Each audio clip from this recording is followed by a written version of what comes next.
selalu diberikan kesehatan, kekuatan untuk melanjutkan perjuangannya, memungkinkan kita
pembukaan oleh Ketua DPRD Kabupaten Situbondo.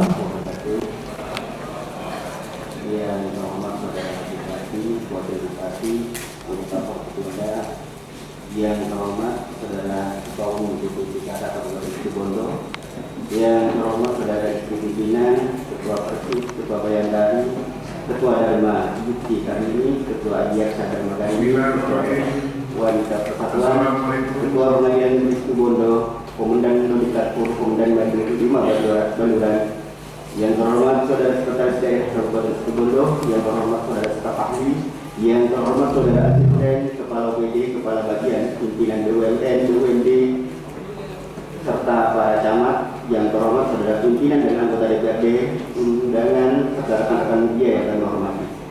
Marilah kita panjatkan puja dan puji syukur dari Allah Subhanahu wa Ta'ala, karena hanya atas limpahan rahmat-Nya sehingga pada hari ini kita bisa dapat hadir di tengah-tengah forum rapat paripurna mengikuti atau mendengarkan pidato Presiden Republik Indonesia pada sidang tahunan DPR RI dan sidang bersama DPR RI tahun 2023. Mari kita mengawali seluruh rangkaian acara rapat paripurna dengan pembacaan surat Al-Fatihah dan dilanjutkan dengan pembacaan shalawat Nabiyah di barakatil Qur'an.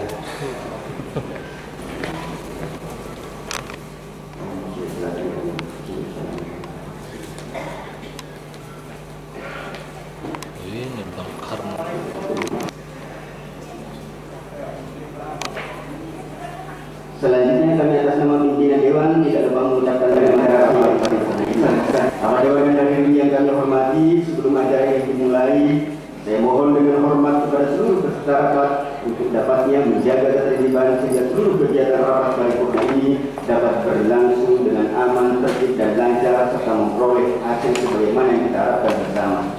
Para Dewan dan hadirin yang kami hormati, dengan mengucapkan Bismillahirrahmanirrahim, rapat paripurna DPRD Kabupaten Situbondo pada hari ini Rabu tanggal 16 Agustus 2023 kami nyatakan dibuka dan terbuka untuk umum.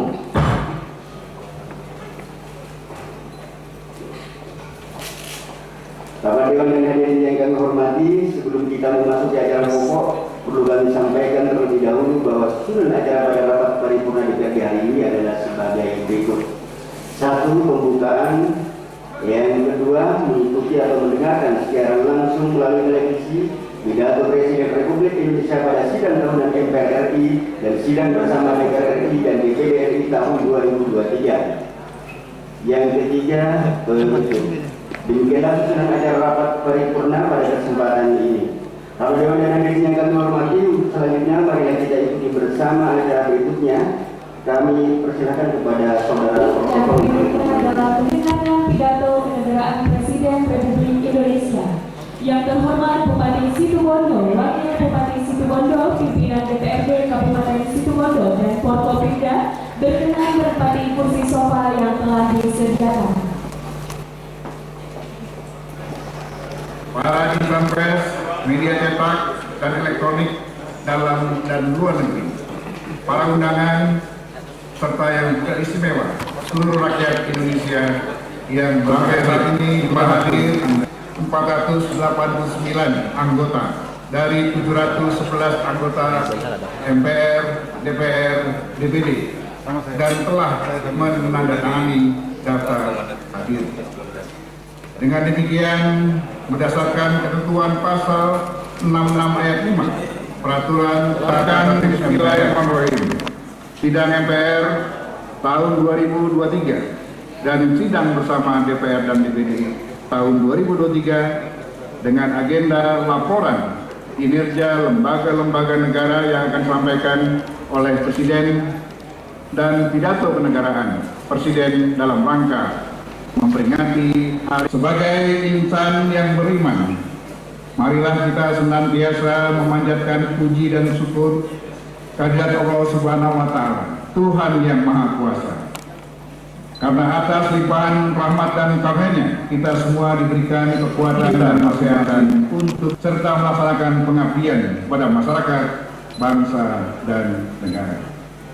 Rasa syukur yang mendalam juga patut kita panjatkan karena di tengah dinamika situasi global yang labil dan bergejolak, kita tetap dipersatukan dalam semangat kebersamaan sehingga bangsa ini mampu melewati gelombang tantangan zaman dan melanjutkan estafet pembangunan.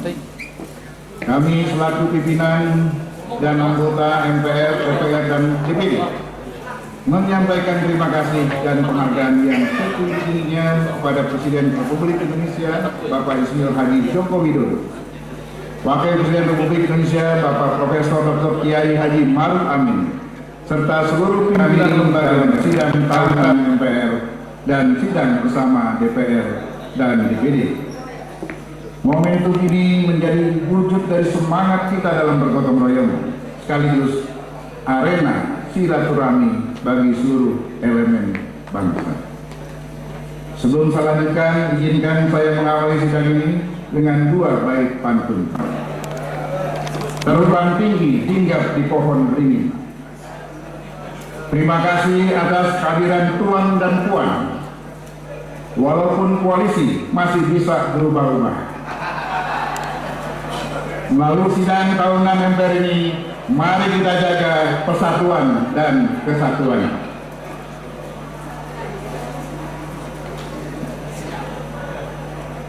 Merdeka. Saatnya kita wujudkan Indonesia Jaya berdasarkan Pancasila. Merdeka! Sidang majelis dan dewan hadirin sekalian yang saya muliakan, bangsa, kehadiran kita untuk memastikan bahwa perjalanan bangsa ini tetap tegak lurus dan bermuara pada terwujudnya cita-cita nasional yang telah digariskan oleh para pendiri bangsa, yaitu menjadi negara yang merdeka, bersatu, berdaulat, adil, dan makmur.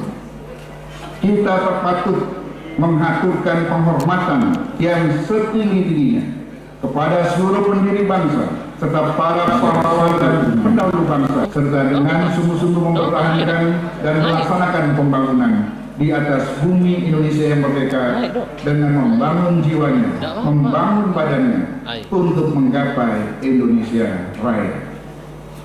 Melalui mimbar sidang paripurna ini, kami atas nama pimpinan dan anggota MPR, DPR, dan DPD Republik Indonesia mengucapkan dirgahayu 78 tahun Republik Indonesia. Merdeka! Merdeka! Merdeka! Kemerdekaan yang kita raih sejak 78 tahun yang lalu tidaklah terlahir dari ruang hampa, bukan pula didapatkan secara instan ataupun hasil pemberian, melainkan buah dari perjuangan dan pengorbanan yang didorong oleh keinginan luhur agar kehidupan kebangsaan yang bebas yang dirahmati oleh Allah Subhanahu wa Ta'ala kita dan dilanjutkan hingga saat ini menjadi modal bangsa kita dalam melangkah menuju Indonesia Emas 2045 yang ditandai dengan nihilnya angka kemiskinan. Indonesia yang memiliki pengaruh kuat dalam pergaulan dunia dengan dukungan sumber daya manusia yang tangguh dan berdaya saing global, dan Indonesia yang ramah lingkungan dalam pengelolaan negara. Sidang majelis dan dewan hadirin sekalian yang kami muliakan. Situasi dunia saat ini masih diliputi oleh ketegangan akibat perang Rusia. Krisis Ukraina telah menunjukkan secara gamblang kepada dunia bagaimana cara pandang para pemimpin dunia di tengah peta kekuatan global yang multipolar, yang seringkali mementingkan motif politik dan ekonomi dibandingkan prinsip-prinsip kemanusiaan universal. Di tengah-tengah situasi tersebut, pemerintah Indonesia di bawah kepemimpinan Bapak Presiden Insinyur Haji Joko Widodo telah berulang kali berupaya memberikan solusi perdamaian permanen dengan mendorong gencatan senjata dan diplomasi di meja perundingan. Namun inisiatif ini agaknya masih membutuhkan waktu untuk diterima oleh para pihak yang berkonflik. Bergaul erat dengan semua negara bangsa tanpa perlu berpihak pada salah satunya. Kita menyadari bahwa dalam 20 tahun terakhir, dinamika geopolitik dunia telah mengalami perubahan yang cukup signifikan. Di tingkat kompetisi global terjadi pergeseran keseimbangan kekuatan di arena geopolitik dan perluasan pengaruh ekonomi dan militer beberapa negara. Di tingkat kompetisi regional pada berbagai wilayah geopolitik terjadi peningkatan kompetisi antar negara untuk saling mempengaruhi dan mengamankan minat mereka sendiri yang mencerminkan persaingan politik dan ekonomi yang sangat kompleks. Di sisi lain, aliansi dan kemitraan geopolitik juga telah mengalami perubahan. Beberapa negara telah memperkuat hubungan mereka melalui aliansi yang telah mapan. Sementara itu, dengan meningkatnya ketegangan dan pergeseran kepentingan strategis, beberapa negara mengubah orientasi kebijakan luar negeri mereka dan mencari kemitraan baru. Di tengah-tengah globalisasi dan kemajuan teknologi, rivalitas geoekonomi menjadi sangat penting. Persaingan perdagangan, akses sumber daya alam, investasi asing langsung, dan gabungan ekonomi antar negara-negara menjadi faktor penting dalam dinamika geopolitik. Perkembangan teknologi komunikasi dan transformasi digital telah memungkinkan interaksi yang lebih intensif antar negara, baik dalam arena politik, ekonomi, maupun sosial. Teknologi juga memberikan latar belakang baru untuk konflik dan persaingan.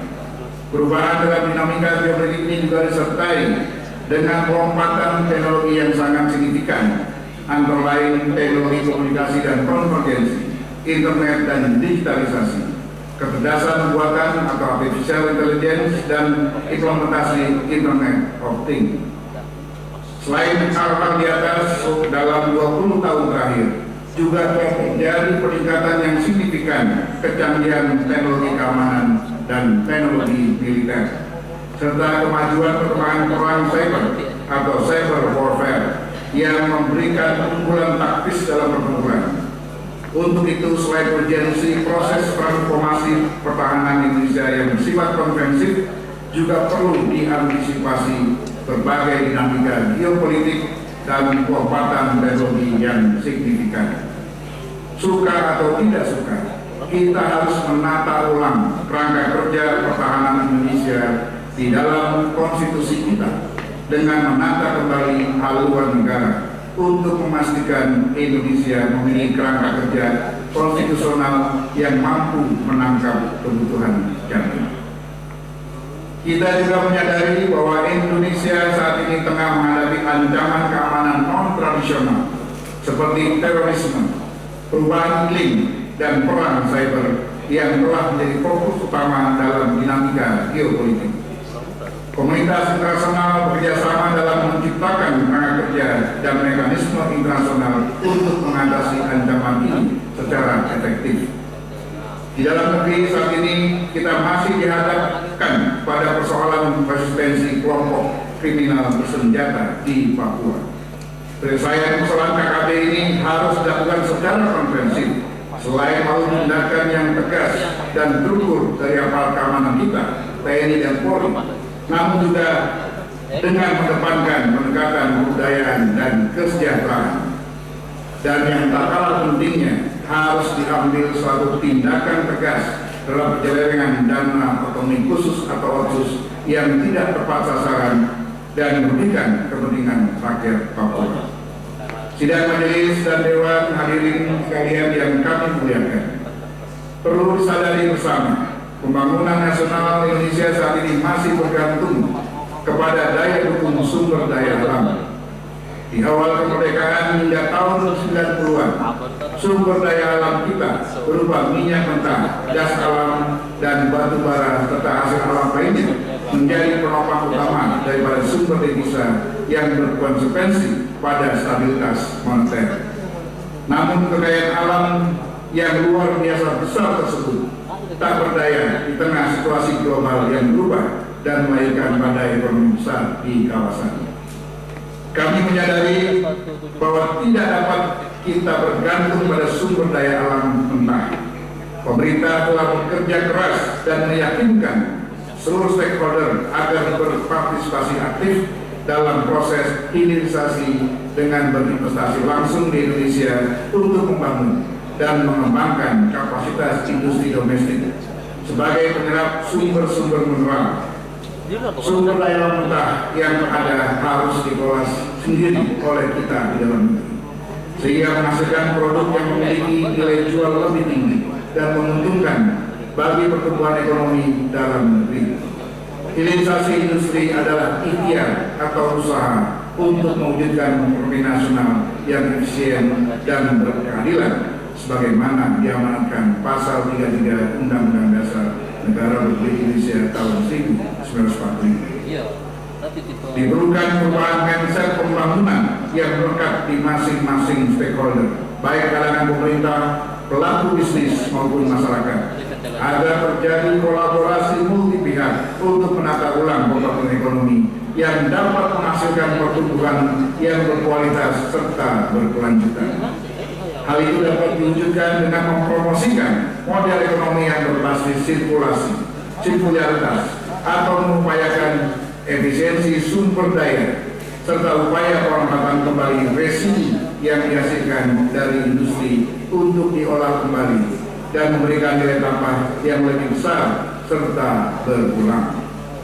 Paradigma sirkularitas tentunya hanya dapat berjalan dengan kualitas industri nasional sudah mampu secara seksama melakukan pemrosesan material sumber daya dari hulu ke hilir, sebagaimana digagas pemerintahan Presiden Joko Widodo tentang hilirisasi mineral, emas, bauksit, nikel, tembaga, dan biji besi. Mineral tersebut didorong untuk proses hilirisasi yang dibarengi dengan upaya pelarangan ekspor mineral mentah.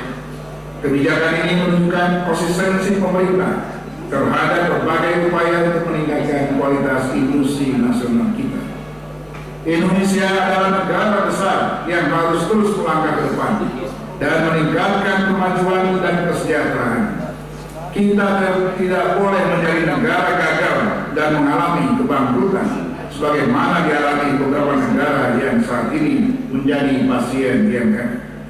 Indonesia juga tidak boleh terancam mengalami krisis perekonomian, khususnya krisis keuangan yang dikategorikan sebagai kahar fiskal. Bangsa Indonesia adalah pemilik berbagai sumber daya alam terbesar di dunia, seperti nikel, batu bara, emas, tembaga, dan gas alam. Namun demikian masih ada warga negara yang belum sepenuhnya menikmati kekayaan alam tersebut. Kita berterima kasih kepada pemerintah yang telah bekerja keras mengurangi angka kemiskinan. Upaya ini perlu terus-menerus ditingkatkan dengan memastikan penguasaan negara atas kekayaan alam dan mendorong pembangunan daerah demi sebesar-besarnya kemakmuran rakyat. Karena itu sudah saatnya kita memikirkan adanya roadmap atau bintang pengarah berjangka panjang yang jelas untuk menuntun kemana kapal besar bangsa ini akan berlalu. Indonesia membutuhkan perjalanan jangka panjang yang holistik, konsisten, dan berkelanjutan serta berkesinambungan dari suatu periode pemerintahan ke periode pemerintahan berikutnya antara pusat dan daerah, agar mampu memanfaatkan sumber daya alam yang luar biasa untuk kesejahteraan seluruh rakyat Indonesia. Karena itu kita semua perlu mempertimbangkan sekali lagi pentingnya pokok-pokok haluan negara atau PPAN sebagai produk hukum yang dapat mencegah sekaligus menjadi solusi mengatasi berbagai persoalan yang dihadapi oleh bangsa kita. Pembahasan PPAN seyogyanya dapat dilakukan setelah pelaksanaan pemilihan umum 2024 sehingga memiliki waktu yang cukup dan legitimate yang kuat. Tantangan lain dalam perekonomian nasional juga hadir pada sektor keuangan, di mana aktivitas ekonomi saat ini telah bertransformasi secara cepat menuju digitalisasi dan integrasi. Perkembangan inovasi teknologi sektor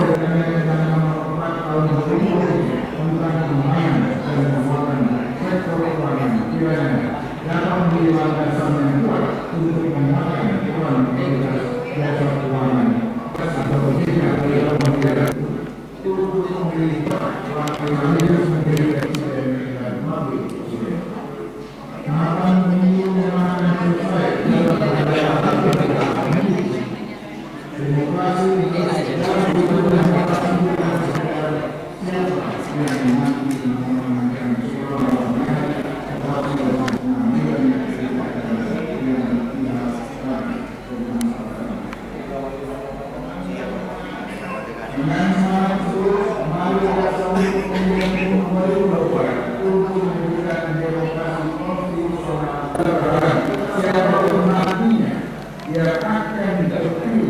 hendaknya meneruskan tongkat estafet kepemimpinan nasional dalam sistem konstitusional negara harus menjadikan sebagai landasan dan pedoman dalam menjalankan dan menjalani kehidupan bangsa dan negara. Yang ingin terpilih menjadi presiden dan wakil presiden wajib kita dukung bersama-sama untuk menjalankan misi besar yang sampai kapan. Sudah tentu berbeda sukunya.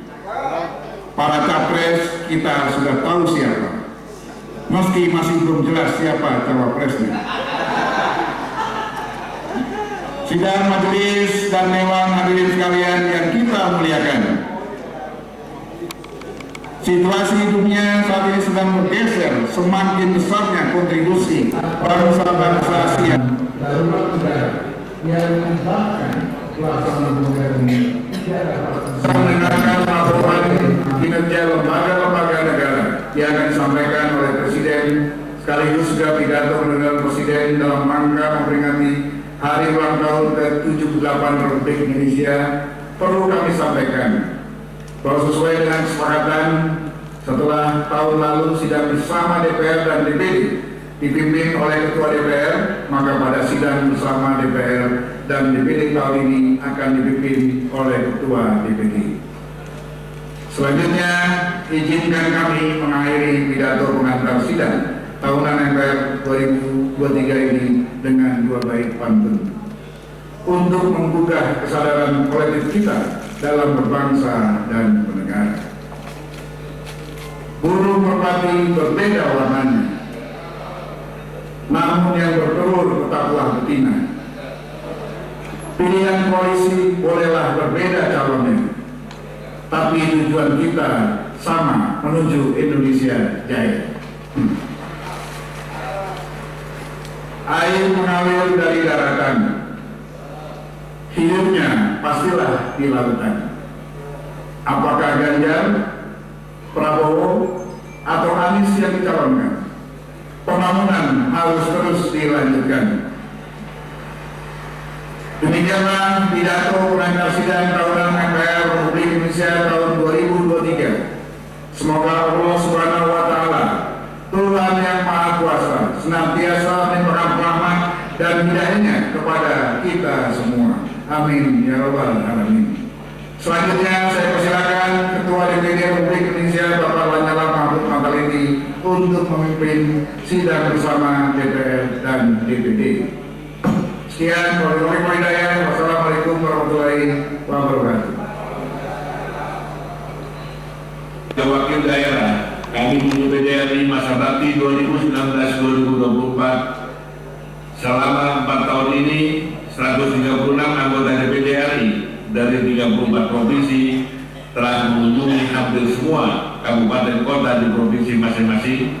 Sementara saya sendiri selaku Ketua DPD RI juga telah mengunjungi 34 provinsi dan sekitar 300 kabupaten kota di Indonesia untuk melihat dan merasakan serta mendengar langsung apa yang disuarakan masyarakat di daerah. Tentu kami juga melihat dan merasakan langsung pembangunan yang telah diupayakan secara cepat oleh pemerintah pusat, khususnya pembangunan infrastruktur untuk menjawab persoalan kesenjangan pembangunan antara Jawa dan luar Jawa. Kami juga bersyukur pemerintah diberi kemampuan untuk melewati pandemi COVID-19 selama 2 tahun dengan menjaga stabilitas pertumbuhan ekonomi dan menahan angka inflasi sehingga Indonesia tidak masuk ke dalam resesi seperti dialami sejumlah negara di Eropa dan belahan dunia lainnya. Tetapi kami masih menemukan fakta persoalan fundamental yang dirasakan oleh masyarakat yang bermuara kepada persoalan mendasar, yaitu persoalan sistem bernegara yang mengakibatkan ketidakadilan yang dirasakan masyarakat dan kemiskinan struktural yang sulit dituntaskan oleh pemerintah di daerah. Meskipun pemerintah pusat berupaya membantu dengan pemberian bermacam bantuan sebagai bantalan sosial dalam upaya pengentasan kemiskinan melalui puluhan program kementerian dan badan, tetapi sekali lagi pendekatan program yang bersifat karitatif dan kuratif tersebut belum mengobati penyakit yang sesungguhnya. Karena persoalan yang sesungguhnya dan paling mendasar adalah kita sebagai bangsa telah kehilangan saluran dan sarana untuk membangun cita-cita bersama kita sebagai sebuah bangsa. Cita-cita bersama yang melahirkan tekad bersama seperti yang kita pernah rasakan ketika bangsa ini mempertahankan proklamasi kemerdekaan kita, sehingga negara ini saat itu mampu melewati masa sulit dan ujian demi ujian dalam mempertahankan kemerdekaan.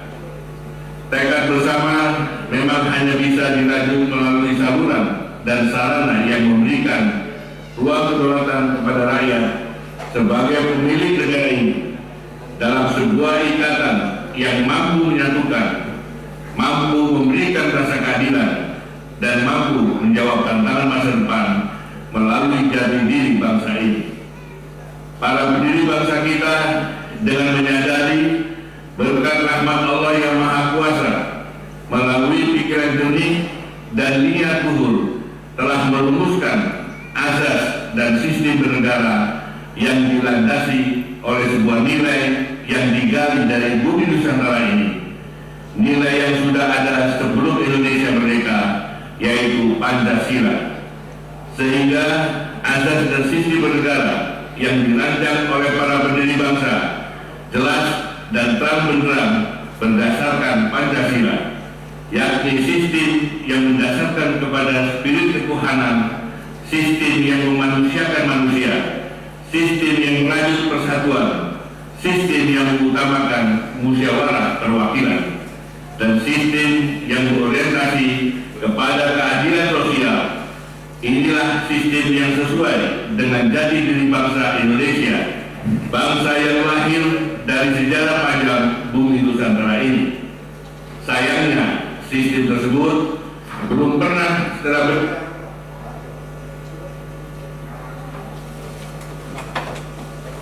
Presiden kami persilakan.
Ibu Wuri S.U. Maruf Amin, yang saya hormati Ketua, para Wakil Ketua, dan para anggota Majelis Permusyawaratan Rakyat Republik Indonesia. Yang saya hormati Ketua, para Wakil Ketua, dan para anggota Dewan Perwakilan Rakyat Republik Indonesia. Yang saya hormati Ketua, para Wakil Ketua, dan para anggota Dewan Perwakilan Daerah Republik Indonesia.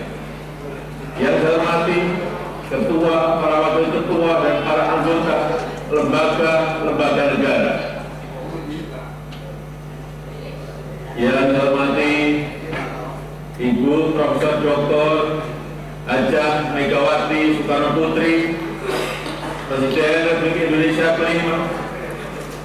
Yang saya hormati Bapak Jenderal TNI Tri Sutrisno dan Bapak Dr. Haji Hamzahas. Yang saya hormati Bapak Haji Muhammad Yusuf Kala beserta Ibu Hajah Mufidah Yusuf Kala. Yang saya hormati Ibu Hajah Sinta Nuria Abdurrahman Baik. Yang saya hormati Yang Mulia para Duta Besar negara-negara sahabat dan para pimpinan perwakilan badan dan organisasi internasional. Yang saya hormati para Menteri Kabinet Indonesia Maju, Jaksa Agung, Panglima TNI dan Kapolri, serta Kabin. Yang saya hormati para Ketua Umum Partai Politik, Bapak Ibu, saudara-saudara sebangsa dan setanah air, para hadirin yang saya muliakan.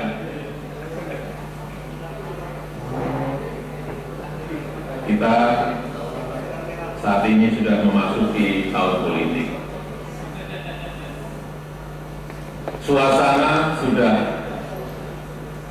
hangat-hangat turun dan sedang tren ini di kalangan politisi dan parpol. Setiap ditanya capres dan cawapresnya, jawabannya belum ada arahan Pak Lurah.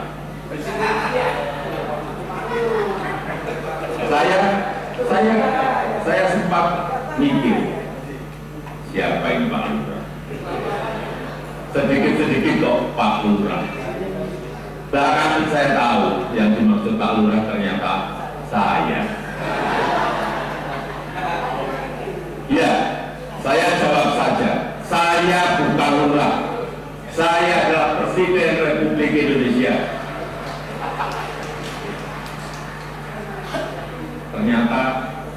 Ternyata Pak Lurah itu kode.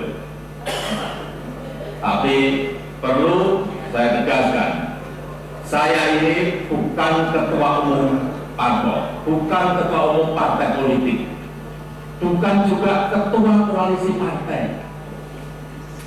Dan sesuai ketentuan undang-undang, yang menentukan capres dan cawapres itu adalah partai politik dan koalisi partai politik.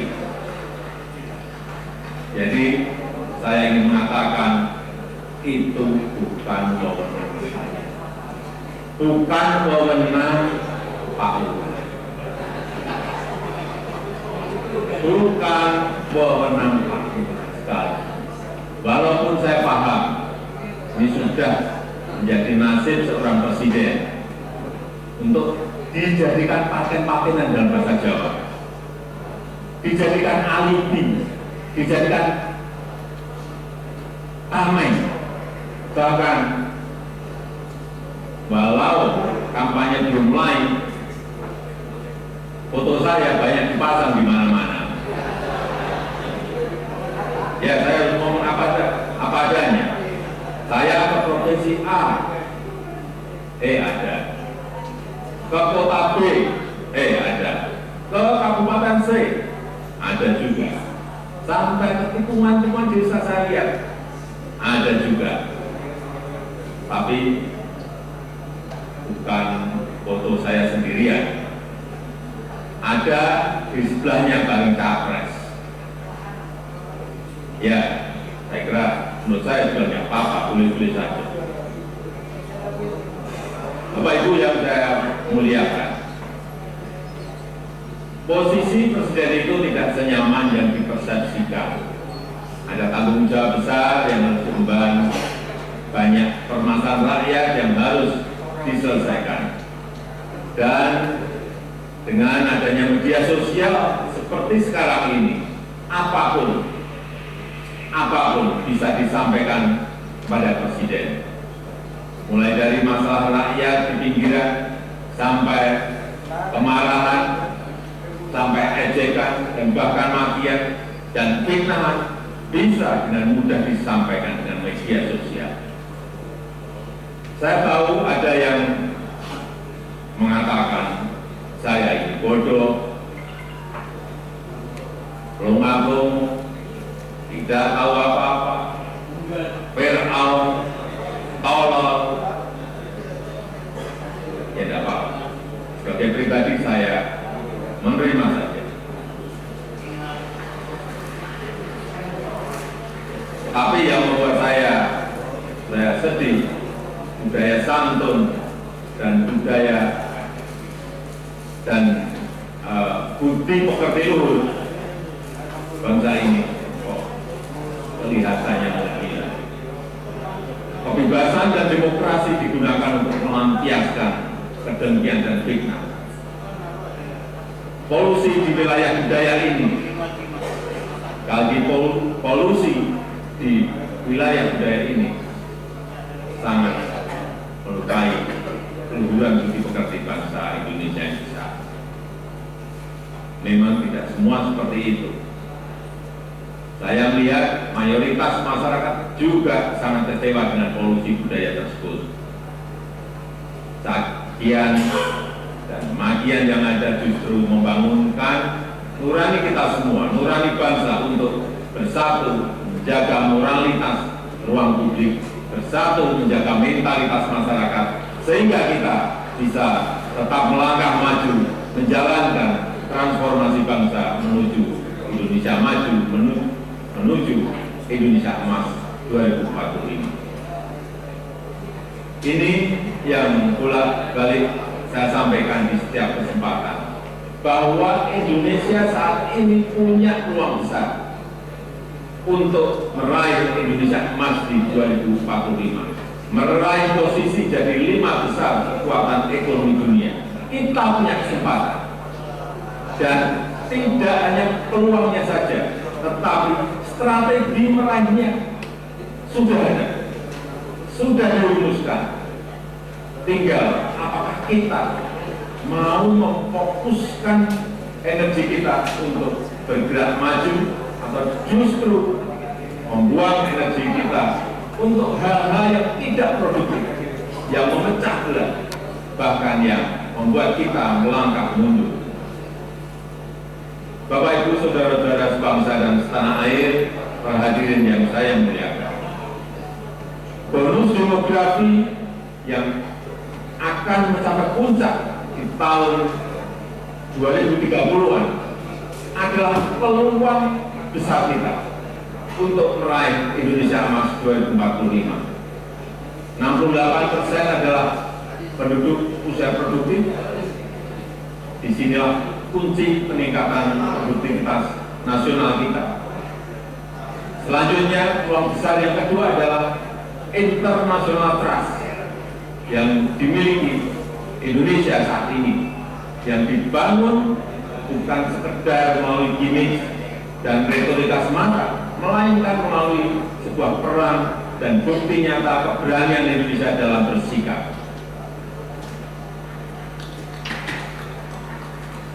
Momentum presidensi Indonesia di G20, keketuaan Indonesia di ASEAN, konsistensi Indonesia dalam menjunjung hak kemanusiaan dan kesetaraan, serta merdeka. Terima kasih. Wassalamualaikum warahmatullahi wabarakatuh. Om Santi Santi Santi Om. Namo Buddhaya. Untuk informasi, yang saya pakai ini adalah baju adat dari Tanimbar, Provinsi Maluku.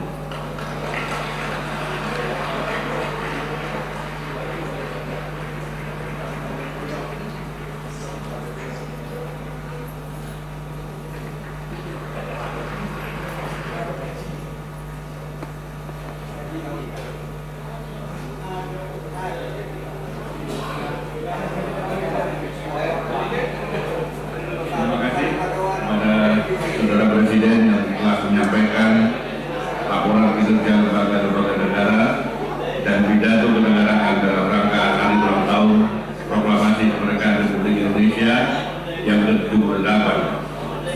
Sebelum sidang Dewan yang mulia ini ditutup dengan pembacaan doa, marilah kita bersama-sama mendengarkan persembahan lagu-lagu daerah yang dibawakan oleh Korps Musik Sekolah Tinggi Intelijen Negara. Kami persilakan.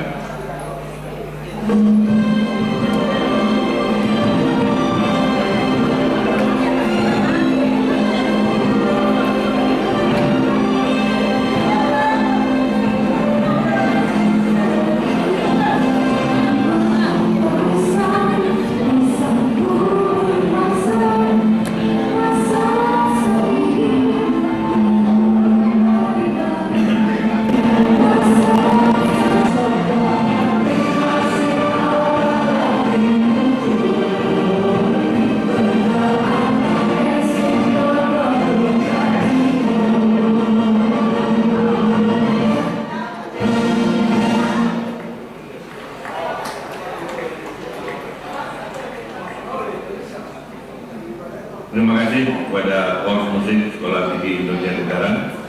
Selanjutnya kami persilakan Saudara Profesor Dr. Kiai Haji Nasaruddin Umar MA, Imam Besar Masjid Istiqlal, untuk memimpin pembacaan doa.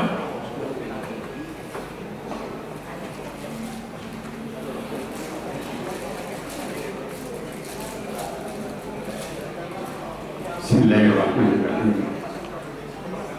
Alhamdulillahirabbil alamin. Hamdan syakirin, hamdan na'imin,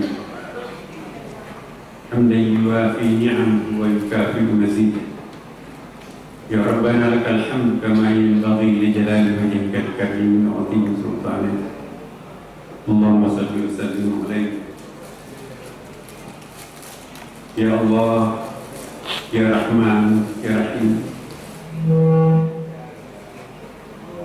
Dari lubuk hati paling tulus kami memanjatkan syukur kehadirat-Mu karena pagi hari yang berbahagia ini bisa menyelenggarakan sidang tahunan MPR RI dan sidang bersama DPR DPD RI tahun 2023 dengan agenda mendengarkan pidato kenegaraan Presiden kami dalam rangka Hari ulang tahun ke-78 Kemerdekaan Republik Indonesia tahun 2023. Sebuah artikulasi syukur kenegaraan di dalam memaknai proklamasi kemerdekaan bangsa kami. Ya Allah, Ya Hamid, Ya Syakur, Engkau pernah menjanjikan kami, lain syakartum la azidannakum. Jika kalian bersyukur, pasti kami menambah nikmat kalian. Kiranya rangkaian acara proklamasi kemerdekaan yang dilakukan segenap hamba-Mu di bumi Indonesia menjadi tanda syukur akan kemerdekaan yang Engkau anugerahkan kepada kami. Kami mohon, kiranya Engkau senantiasa menambahkan kenikmatan kami di dalam kehidupan berbangsa dan bertanah air. Ya Allah, Ya Sami'ud Du'a, Engkau juga pernah menjanjikan kami, Ud'uni astajib lakum, berdoalah kepadaku, niscaya akan kukabulkan bagimu.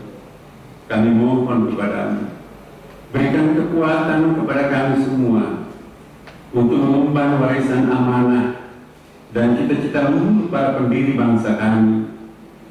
Jauhkan kami dari berbagai fitnah, bencana, dan perpecahan, yang dapat melemahkan sendi-sendi kekuatan bangsa kami.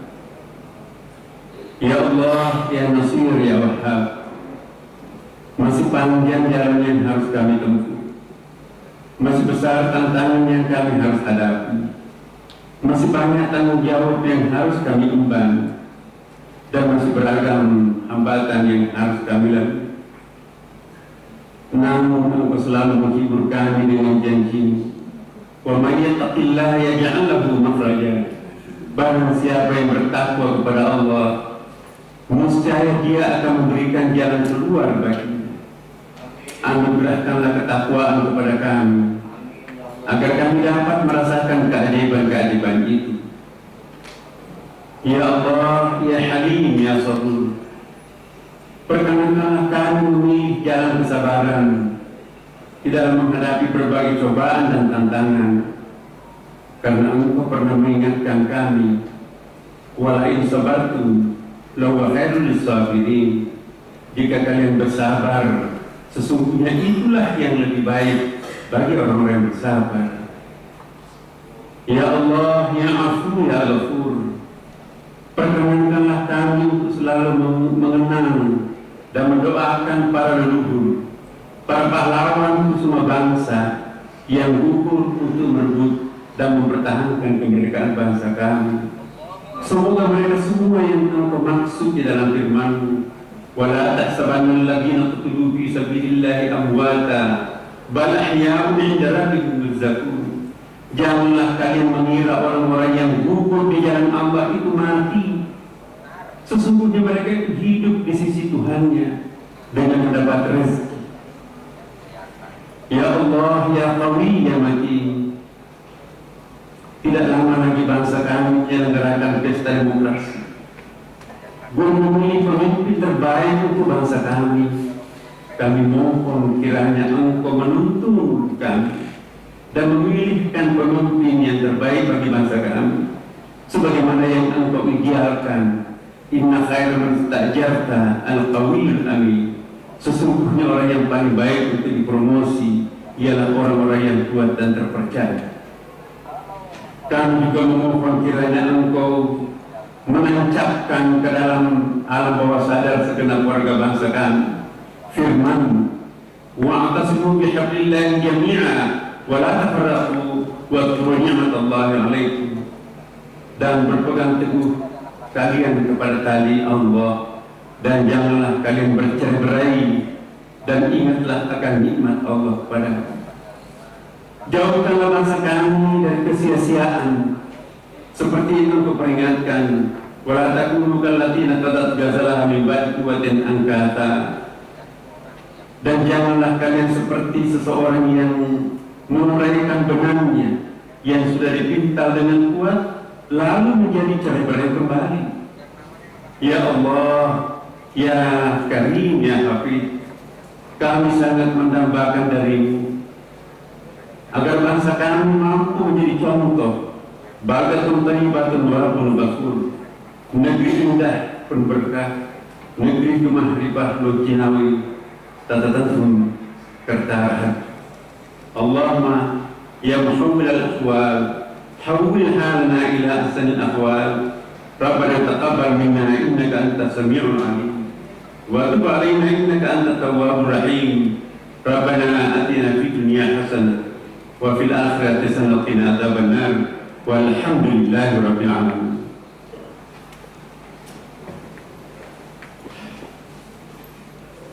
Terima kasih kepada seluruh rangkaian acara sidang tahunan MPR RI dan sidang bersama DPR RI dan DPD RI hari ini. Terima kasih kami sampaikan kepada Bapak Ibu Saudara sekalian yang telah hadir dan mengikuti sidang tahunan MPR RI dan sidang bersama ini.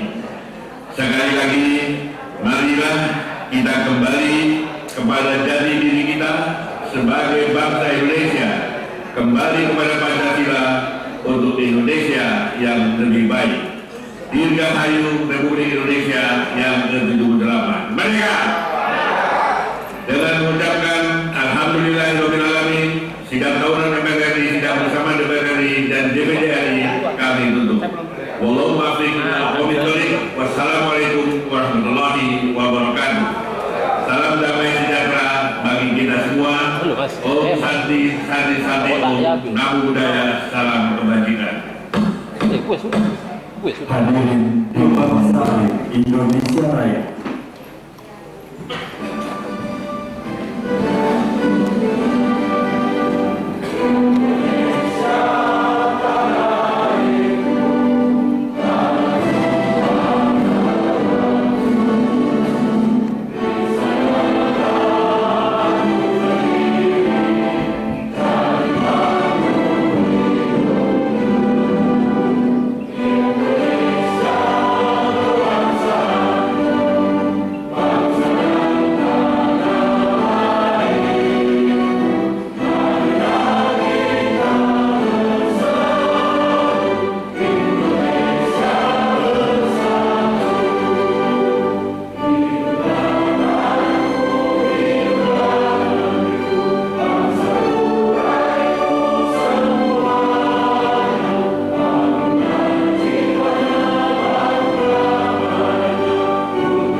Presiden Republik Indonesia dan Wakil Presiden Republik Indonesia didampingi Ketua MPR RI, Ketua DPR RI, dan Ketua DPD RI meninggalkan ruang rapat paripurna.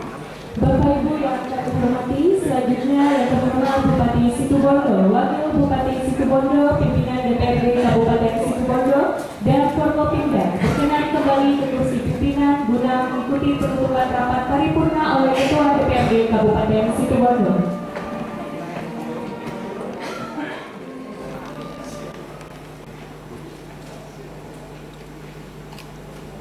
Para Dewan dan hadirin yang kami hormati, kami sampaikan terima kasih kepada saudara protokol yang telah memandu acara yang pertama, yaitu rapat paripurna dalam rangka mengikuti mendengarkan pidato Presiden Republik Indonesia pada sidang tahunan MPR RI dan sidang bersama DPR RI dan DPD RI tahun 2023. Para Dewan dan hadirin yang kami hormati, perkenankanlah kami atas nama pimpinan serta segenap anggota Dewan menyampaikan ucapan terima kasih dan penghargaan yang setinggi-tingginya kepada Bupati Situbondo beserta jajarannya dan semua pihak yang terkait atas segala perhatian dan bantuan serta kehadirannya dalam rapat paripurna ini, sehingga kegiatan rapat paripurna yang pertama pada hari ini dapat berlangsung dengan aman, lancar, dan tertib serta sebagaimana yang kita harapkan bersama. Dan kami sampaikan dengan hormat bahwa rapat paripurna akan dilanjutkan kembali pada pukul 12.30 WIB untuk mengikuti rapat paripurna yang kedua dalam rangka mengikuti mendengarkan pidato Presiden RI pada penyampaian keterangan pemerintah atas RUU tentang APBN tahun anggaran 2024 beserta nota keuangannya pada rapat.